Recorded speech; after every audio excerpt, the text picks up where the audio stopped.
So, for the last news segment, or the biggest news of the week, really, TNA, we've mentioned them a few times already today, and WWE have announced a new partnership where basically they're going to be working together in the future.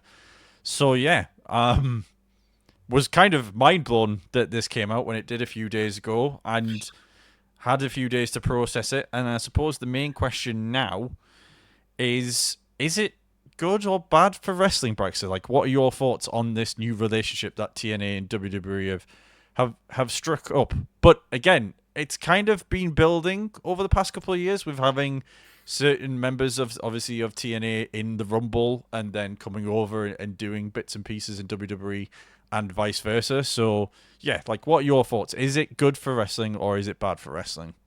I am extremely mixed. And this is from a man that loves TNA. And Mm-hmm. I wanted nothing more than this partnership. I've loved the working relationship that they've got, but there's a difference between a working relationship and a partnership. And a working relationship means it kind of goes both ways. And a partnership means it doesn't necessarily have to. And there's a worry that this kind of becomes an evolved situation and they just become the feeder. And I don't want that because when you become a feeder, you no longer want to push people for a considerable amount of time. Per se, Josh Alexander, who's had one of the best pushes over the past year and a bit, ever since Ethan Page left to go to AEW in the first place. Josh Alexander has become one of his own. Ultimately, if that had happened and they started pushing him, WWE could have gone zoop, and out he goes. And that stops you from actually really investing in people. And instead, resulting in flash in the pan people and flash in the pan ideas rather than actually telling stories, which TNA is so good at telling stories. It doesn't get enough credit for how well it does at telling stories. Don't get me wrong, there's a lot of silly bollocks in TNA. There's so much of it, so much of it, but that's sometimes some of the best stuff. And I feel like this could be where you lose what makes TNA TNA. And my worry is more for TNA than necessarily it is for wrestling because I feel like since this working relationship has sort of happened, whatever the effects on wrestling would be, maybe like people not wanting to go to TNA or, not wanting to sign here or, you're no longer getting the cross promotions as much from AEW and New Japan over to TNA because of this relationship. So I feel like we already felt the effects a little bit.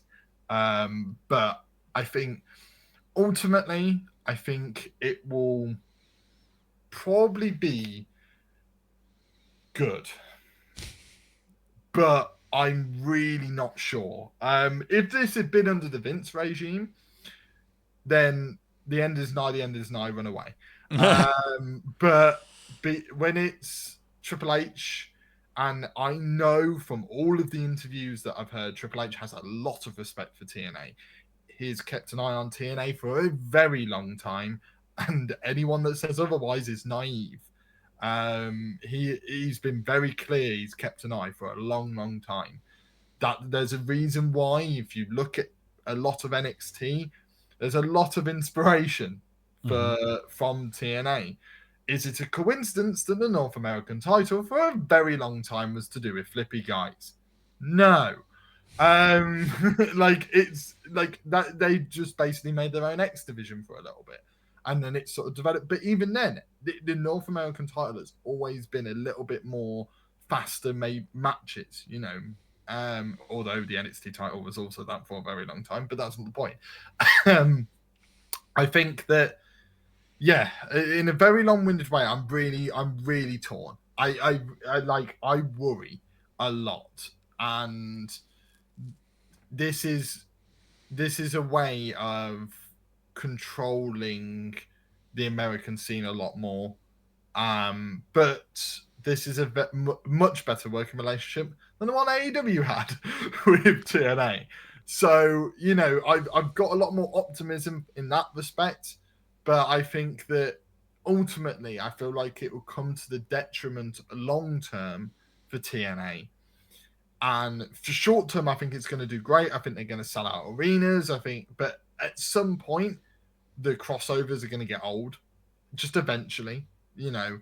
And when that happens, I worry that they won't have their own identity that they've spent years building, and will end up with another global force type ordeal with TNA where they sort of lose all of their identity that they've only just managed to get back. And yeah, I worry in that sense. And ultimately, a TNA having less power in the wrestling industry ultimately means that the wrestling industry goes down.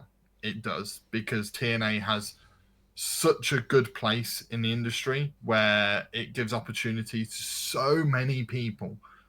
Like, you can easily name the amount of people that have sort of come through there and shone.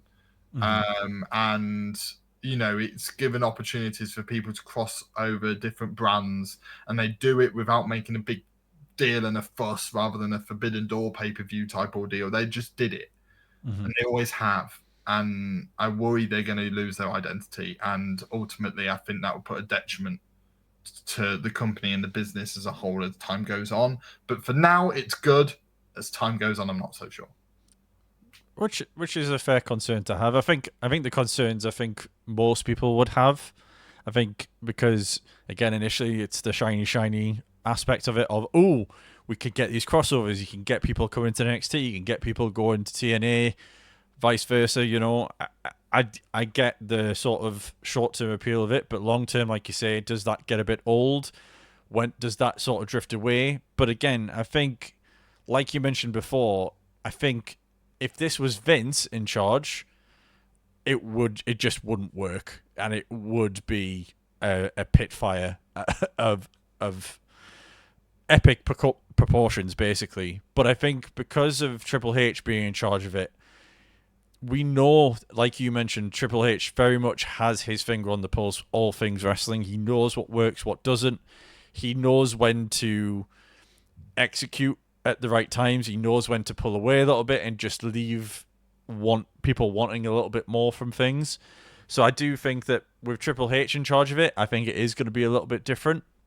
And that's maybe why I'm a bit more on the optimistic side that this is going to work out, and that TNA isn't necessarily going to lose its appeal of being TNA, and having that sort of identity, like you mentioned before, which it's worked very hard to get back recently, and is now getting into that stride again.